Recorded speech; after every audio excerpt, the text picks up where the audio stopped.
देखिए, standing committee की report Jilani अब से कुछ दिन पहले सामने आई है, जिसमें ये कहा गया है, कमेटी की तरफ से रिकमेंड किया गया था कि जो 378 काउंसलर्स जम्मू कश्मीर में हैं, उनकी सुरक्षा के लिए कदम उठाए जाने चाहिए और इस तरह के सुझाव दिए गए थे। और यह भी कहा गया था कि न सिर्फ उनकी एकोमोडेशन बल्कि उनके सेफ्टी के साथ साथ उनके जो व्हीकल है वो उनको मुहैया कराए जाने चाहिए, गाड़ियां मुहैया कराई जानी चाहिए। जिसके बाद अब गृह मंत्रालय की तरफ से जवाब दिया गया है कि क्या एक्शन टेकन इस रिपोर्ट दी गई है। एक्शन टेकन रिपोर्ट में कहा गया है कमेटी को कि सुरक्षा के लिहाज से जो भी कदम उठाने होते हैं वो कदम उठाए जा रहे हैं और थ्रेट परसेप्शन के आधार पर ये कदम उठाए जाते हैं और जो डीएसपी से इलाकों के वो इंश्योर करते हैं उनकी सिक्योरिटी। और इसी बीच जो गाड़ियों को लेकर सवाल था उसमें कहा गया है कि इसका अप्रूवल पहले ही कंपिटेंट अथॉरिटी की तरफ से दिया जा चुका है और फिलहाल व्हीकल्स को, गाड़ियों को भी फिलहाल हायर किया जा रहा है as per extend financial norms,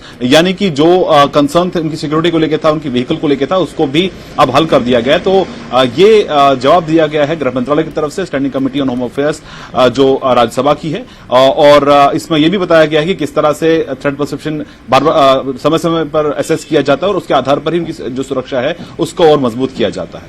यानी जिनको थ्रेट्स है या फिर तमाम उन नुमाइंदों को जो मुंतखब हैं, जैसा कि इसमें बताया गया कि म्युनिसिपल काउंसिलर्स और कमेटियों के जो नुमाइंदे हैं उन तमाम को ये सिक्योरिटी फराहम की जाएगी और ये तमाम कुल 378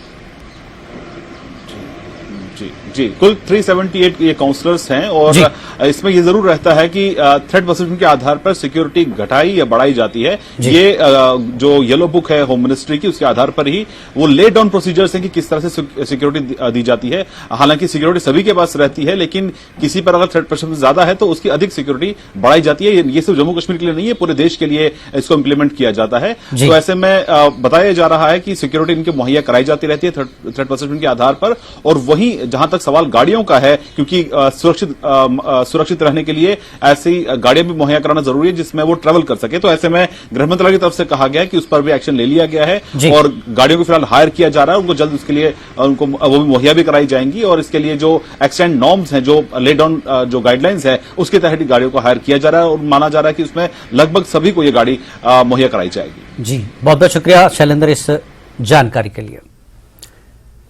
और आगे बढ़ते अगली खबर की तरफ। पार्लिमानी स्टैंडिंग कमेटी बराए उमूर दाखिला ने इस बात को सराहा कि हुकूमत ने हाउस बोट के मालिकान के मुतालबे पर खातिर ख्वाह तवज्जो दी है। इस सिलसिले में हाउस बोट मालिकान को उनके हाउस बोट्स की मरम्मत या तामीर नौ के लिए रियायती शरह पर लकड़ी फराहम की जाएगी।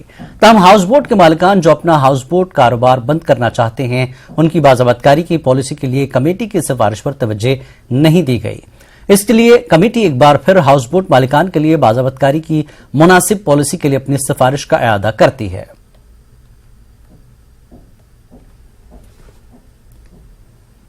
इस मामले पर भी बातचीत करते हैं हमारे नुमाइंदे शैलेंद्र, जो कि पार्लिमानी स्टैंडिंग कमेटी की में जो कुछ चीजें आई हैं उस पर गुफ्तगू करते हैं। शैलेंद्र, जिस तरह से हाउस बोट को लेकर हमने 2 दिन पहले एक स्टोरी बताई थी, कुछ लोग उसको ये मरम्मत को लेकर बात कर रहे थे और उनका जो है एक तरह से तिजारत उनकी बंद है।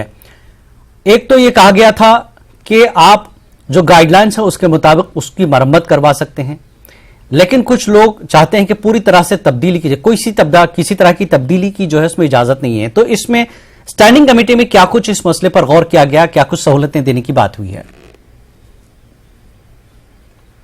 बिल्कुल जिलानी, आपको बता दें कि हाउस बोट ओनर्स की तरफ से जो मांग रखी गई थी उसको कंसिडर किया गया है और ये इन्फॉर्म किया गया standing committee on home affairs, यानी कि पार्लियामेंट की जो स्टैंडिंग कमेटी है उनको इन्फॉर्म किया गया है।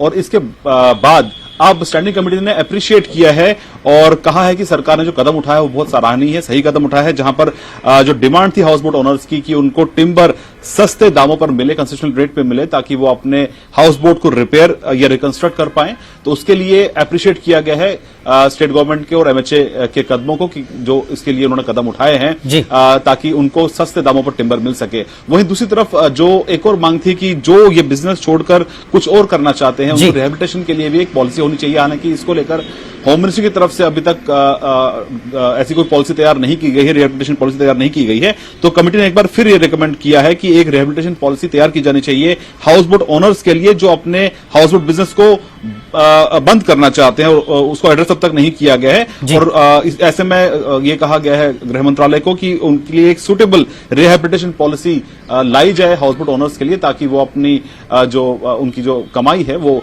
जारी रह सके। अगर वो इसको कंटिन्यू नहीं करना चाहते तो उनके लिए एक कॉम्प्रिहेंसिव एक पॉलिसी तैयार की जानी चाहिए। हालांकि इसको लेकर अभी गृह मंत्रालय का क्या रवैया ये देखना होगा, लेकिन ये रिकमेंडेशन गृह मंत्रालय को दी गई है पार्लियामेंट्री स्टैंडिंग कमेटी की तरफ से। जी, बहुत बहुत शुक्रिया शैलेंद्र इस जानकारी के लिए।